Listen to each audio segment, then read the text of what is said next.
നിസ്സാര കാര്യങ്ങളുടെ പേരിൽ വിദ്യാഭ്യാസ സ്ഥാപനങ്ങളിൽ നിന്നും പരാതികൾ ഉയർന്നുവരുന്നതായും വിദ്യാഭ്യാസത്തിനാവശ്യമായ സമയം അപഹരിക്കുന്ന രൂപത്തിലുള്ള ഇത്തരം സംഭവങ്ങൾ ഒഴിവാക്കാൻ മേലുദ്യോഗസ്ഥർ ഇടപെടേണ്ടത് അത്യാവശ്യമാണെന്നും സംസ്ഥാന വനിതാ കമ്മീഷൻ അംഗം VR Mahilamani Malappuram collectorate conference ഹാളിൽ നടന്ന വനിതാ കമ്മീഷൻ മെഗാ അദാലത്തിന് ശേഷം സംസാരിക്കുകയായിരുന്നു അവർ. നിസ്സാരമായ കാര്യങ്ങൾ പലതും നിയമത്തിന്റെ കണ്ണിലൂടെ കണ്ടുകൊണ്ട് ഇരുകൂട്ടരും അകലുകയും പിന്നീടുണ്ടാകുന്നതെല്ലാം പരാതി രൂപത്തിൽ കമ്മീഷന്റെ മുന്നിലേക്ക് എത്തുകയും ചെയ്യുന്ന പ്രവണത വിദ്യാഭ്യാസ സ്ഥാപനങ്ങളിൽ വർദ്ധിക്കുകയാണ്. വിദ്യാഭ്യാസ വകുപ്പിന്റെ ജില്ലാതല ഉദ്യോഗസ്ഥർ ഇടപെട്ട് ഇതിന് പരിഹാരം കാണേണ്ടത് അത്യാവശ്യമാണെന്നും അവർ പറഞ്ഞു.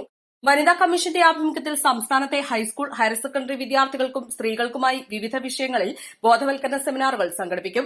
സംസ്ഥാനത്ത് വിവിധ തൊഴിൽ മേഖലയിലും അല്ലാതെയും പ്രയാസങ്ങൾ നേരിടുന്ന സ്ത്രീകളെ കേൾക്കുന്നതിനായി വനിതാ കമ്മീഷന്റെ നേതൃത്വത്തിൽ പബ്ലിക് ഹിയറിംഗുകൾ നടന്നുവരികയാണ്. സ്കൂളുകളിലെ ഉച്ചഭക്ഷണ തൊഴിലാളികളെ കേൾക്കുന്ന പബ്ലിക് ഹിയറിംഗ് സെപ്റ്റംബർ 1 മലപ്പുറം ജില്ലാ പഞ്ചായത്ത് ഹാളിൽ നടക്കും. ഈ ചർച്ചകളിൽ ഉയർന്നുവരുന്ന നിർദ്ദേശങ്ങൾ സർക്കാരിന് കൈമാറും. ജാഗ്രതാ സമിതികൾ ശക്തിപ്പെടുത്തുമെന്നും അവർ പറഞ്ഞു. തങ്ങളുടെ പരാതികൾ കേൾക്കാനും പരിഹരിക്കാനുമായി ഒരു ഇടമുണ്ട് എന്ന ബോധ്യം സ്ത്രീകൾക്ക് വന്നതിനാലാണ് കമ്മീഷനിൽ പരാതികളുടെ എണ്ണം കൂടുന്നതെന്നും അവർ കൂട്ടിച്ചേർത്തു. ആകെ 85 പരാതികളാണ് അദാലത്തിൽ പരിഗണിച്ചത്. ഇതിൽ 15 പരാതികൾ തീർപ്പാക്കി, 10 പരാതികൾ പോലീസ് റിപ്പോർട്ടിനായി അയച്ചു, 3 പരാതികൾ കൌൺസിലിംഗിനായും 1 പരാതി ജാഗ്രതാ സമിതി റിപ്പോർട്ടിനായും മാറ്റി. ബാക്കിയുള്ള പരാതികൾ അടുത്ത അദാലത്തിൽ പരിഗണിക്കും. പരാതിക്കാരിയുടെ അറിവോടെ അല്ലാതെ ലഭിച്ച പരാതിയും കമ്മീഷന്റെ പരിഗണനയ്ക്കെത്തി. സർക്കാർ ധനസഹായത്തോടെ പ്രവർത്തിക്കുന്ന സ്ഥാപനത്തിലെ ജീവനക്കാരിയായ ബധിരയും മൂകയുമായ യുവതി സഹപ്രവർത്തകനെതിരെ നൽകിയ പരാതിയാണ് കമ്മീഷന് മുന്നിലെത്തിയത്.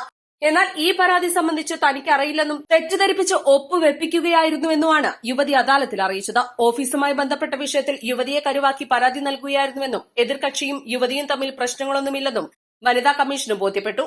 ഭിന്നശേഷിക്കാരുമായി ബന്ധപ്പെട്ട ഫയലുകൾ നീക്കുമ്പോൾ കൂടുതൽ ജാഗ്രത ആവശ്യമാണെന്നും കാര്യങ്ങൾ കൃത്യമായി ബോധ്യപ്പെടുത്തണമെന്നും കമ്മീഷൻ നിർദ്ദേശിച്ചു.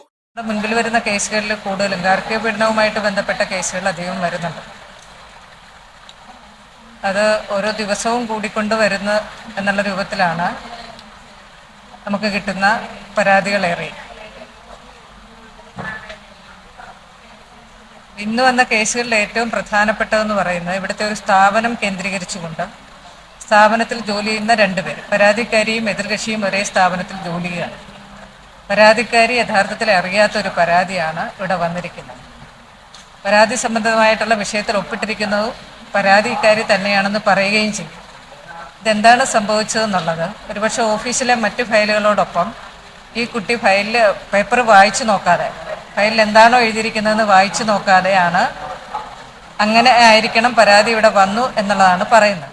ഗാർഹിക പീഡന പരാതി, സ്ത്രീധനം സംബന്ധിച്ച പരാതി തുടങ്ങിയവയാണ് പരിഗണനയ്ക്കെത്തിയവയിൽ പ്രധാനപ്പെട്ടവ. സാമ്പത്തിക വസ്തുതർക്കങ്ങൾ, അയൽവാസികൾ തമ്മിലുള്ള പ്രശ്നങ്ങൾ തുടങ്ങിയവയും ഇന്നലെ പരിഗണിച്ച പരാതികളിൽ ഉൾപ്പെടുന്നു. അഭിഭാഷകരായ സുഹൃത ടി റിയാസ്, വനിതാ പ്രൊട്ടക്ഷൻ ഓഫീസർ TM ശ്രുതി, ഫാമിലി കൌൺസിലർ ശ്രുതി നാരായണൻ, S രാജേശ്വരി, V ഷീബ തുടങ്ങിയവരും അദാലത്തിൽ പങ്കെടുത്തു. East live, Malappuram.